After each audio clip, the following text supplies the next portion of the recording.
ఇంగ్లీష్‌లో మాట్లాడాలంటే భయమా? మీలాంటి వాళ్ళ కోసమే spoken English personal training classes వెంటనే జాయిన్ అవ్వండి.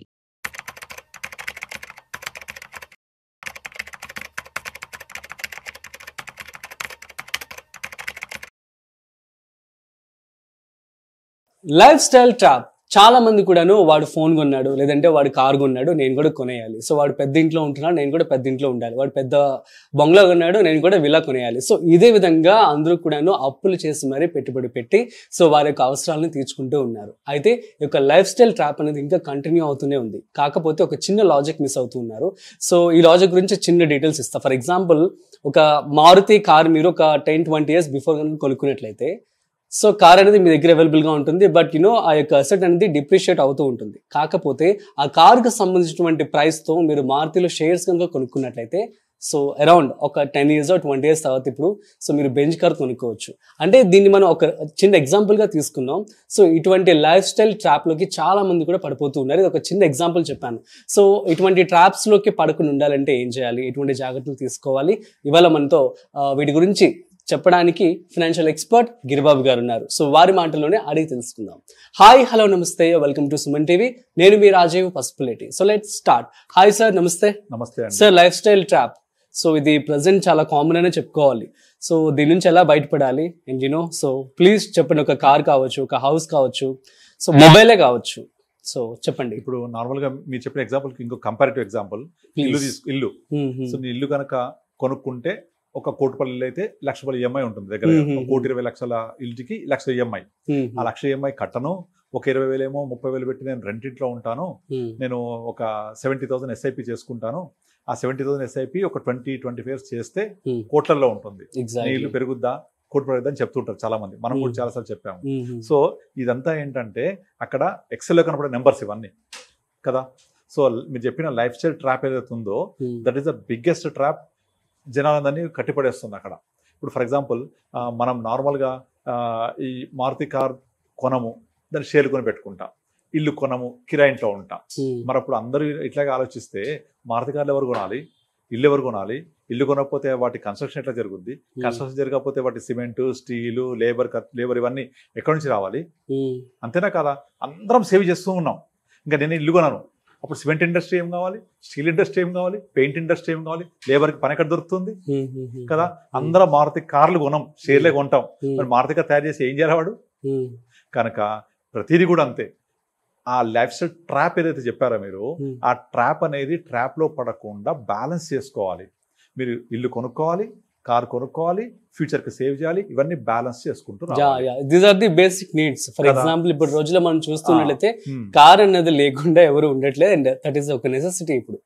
సో మరి వాళ్ళు ఇప్పుడు మేము దాని మీద ఇన్వెస్ట్మెంట్ చేయగలం, అదే చేయాలి, మాకు అవసరం అని చెప్పి అంటారు. అలాంటి వారికి మీరు ఏం చెప్తారు? అదే అంటాను, నేను ఓన్లీ ఇన్వెస్ట్ చేస్తాను, నేను కార్ కొనను, ఇల్లు మీద ఇన్వెస్ట్ చేయను, ఎస్ఐపి చేసి కిరాయింట్లో ఉంటా అంటే ఆ ఇండస్ట్రీస్ అన్ని ఏమైపోవాలి? అయితే ఫర్ ఎగ్జాంపుల్, మీరు ఒక 25 years ఇప్పుడే జాబ్లో జాయిన్ అయిన ఒక యంగ్స్టర్ దగ్గరికి వెళ్ళి నువ్వు సేవ్ చేయి, నువ్వు ఇలా స్పెండ్ చేయకు అంటే ఏం చెప్తారు తెలుసా వాడు? నేను 50 సంవత్సరాలు పోయిన తర్వాత నేను బుల్లెట్ బండి నడపగలుగుతున్నా, నాకు బుల్లెట్ నా డ్రీమ్, నేను ఎప్పుడు జాబ్ వస్తుంది, ఎప్పుడు సంపాదిస్తే ఎప్పుడు కొనుక్కోవాలని వెయిట్ చేస్తున్నా, కనుక బుల్లెట్ కొనుక్కున్నా. నేను మా ఫాదర్ కొనిచ్చిన ఫోన్ నాకు వద్దు, నాకు ఐఫోన్ కావాలి, ఐఫోన్ ఇప్పుడు లేటెస్ట్ వర్షన్ ఏముంది అది కావాలి నాకు, ఇది నా డ్రీమ్. మరి ఆ డ్రీమ్స్ ఎప్పుడు ఫుల్ఫిల్ చేసుకుంటాడు? 25-30 yearsలో ఉన్న ఎనర్జీ 60లో రాదు కదా. ఇప్పుడు బిర్యానీతో పాటుగా కూల్ డ్రింక్ తాగుతాడు, స్వీట్ కూడా తింటాడు. మీరు 60 పోయిన తర్వాత బిర్యానీ, కూల్ డ్రింక్, స్వీట్ ఇవ్వండి, తింటేనేమో డయాబెటిక్, తినకపోతే బీపీ. కనుక ఎప్పుడు జరిగే ముచ్చట అప్పుడు జరగాలి. మన పెద్దలు చెప్పాను కదా. సో ఈ పెళ్లికి ఎప్పుడు జరగాలి అప్పుడు జరగాలి. అలాగే నీ వయసు ఉన్నప్పుడు ఏం చేయాలి అది చేయాలి. అలా అని ఓవర్గా చేయొద్దు, ప్రతిదీ బ్యాలెన్స్ చేసుకుంటూ రావాలి. మీరు మారుతి కార్ షేర్లు కొనండి, మారుతి కార్ కూడా నడపండి. అంటే you enjoy the life what ever you want to do. ఇప్పుడు మీరు ఎంత వయసు మీది, ఆ వయసు తగ్గట్టుగా స్పెండ్ చేస్తూ ఉండండి, ఆ వయసు తగ్గట్టుగా ఫ్యూచర్కి సేవింగ్ కూడా చేయాలి. ఇది బ్యాలెన్సే చేయాలి. కానీ చాలామంది ఇది బ్యాలెన్స్ చేయరు. Either over spending or over saving. అంటే ఓవర్ సేవింగ్ అనేది కనపడలేదు ఇప్పటిదాకా, ఓవర్ స్పెండింగే ఉంటుంది అంతా. ఇదంతా ఊరికే చెప్పడానికే బ్యాలెన్స్ చేయండి అని. కానీ వాళ్ళ దగ్గర ₹1,00,000 జీతం వస్తే ఖర్చులు 1,10,000 ఉంటాయి, రెడీగా ఉంటాయి. ఎందుకంటే ఆ లాభం, మన ఇన్కమ్ రాకముందే ఖర్చుల లిస్ట్ ప్రిపేర్ అయ్యి ఉంటుంది.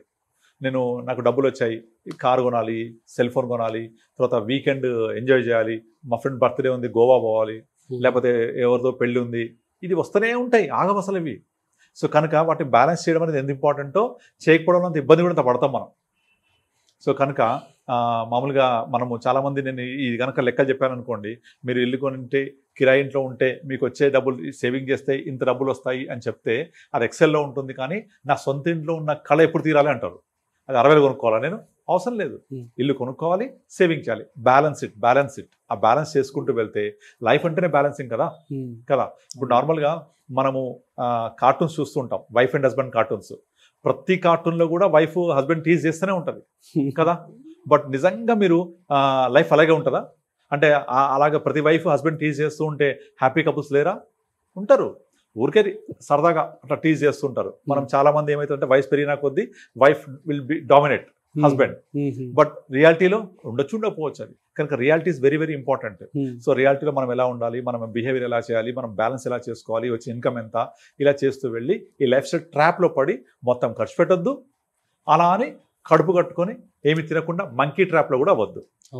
మంకీ ట్రాప్ అంటే తెలుసు కదా, ఆఫ్రికాలో వాళ్ళు కోతులు పట్టుకోవడం కోసం ఒక కొబ్బరి బొండం దాంట్లో ఫుడ్ పెట్టి వదిలేస్తారు. అక్కడ అవి వచ్చేసి ఆ ఫుడ్ తీయడం కోసం ట్రై చేస్తూ ఉంటాయి. అవి ట్రై చేసి ఫుడ్ తీయడం పోతుంటే రాదు, చెయ్యి ఇలా అవుతుంది కాబట్టి ఫుడ్ వదిలేస్తే చెయ్యి వస్తుంది. ఈ లోపల వచ్చి మంకీస్ పట్టుకెళ్ళిపోతాడు, లైఫ్ పోయిందిగా. సో మంకీ ట్రాప్ అంటే ఇలా చేయొద్దు. అలాగే లైఫ్ స్టైల్ ట్రాప్ లో పడడం అంటే అన్ని ఖర్చు పెడుతూ పక్కన ఇంప్రెస్ చేయడానికి ప్రయత్నం చేయొద్దు. Be balance. What you get save చేసుకోండి, ఫ్యూచర్ కోసం స్పెండ్ చేయండి, ఇవాటి కోసం కదా. మీరు 60లో బిర్యానీ పెడితే తినరు కదా, enjoy the biryani today. Okay, super sir, thank you so much. So guys, ఇది అర్థమైంది కదా. సో లైఫ్ స్టైల్ ట్రాప్లోకి అసలు పడద్దు. సో సేఫ్ సైడ్గా బ్యాలెన్స్డ్గా మీకు పోర్ట్ఫోలియోని మెయింటైన్ చేసుకుంటూ ఇన్వెస్ట్మెంట్ చేసుకోండి. సో దట్ మీకు మంచి కాపర్స్ రావడం జరుగుతుంది, మీ లైఫ్ కూడా హ్యాపీగా లీడ్ చేయొచ్చు. That's it. సో మరొక ఇంట్రెస్టింగ్ కాంటెంట్తో మళ్ళీ కలుద్దాం. అంతవరకు చూస్తూనే ఉండండి Suman TV. This is Rajiv signing off. Video నచ్చినట్లయితే like, share and subscribe. Thanks for watching.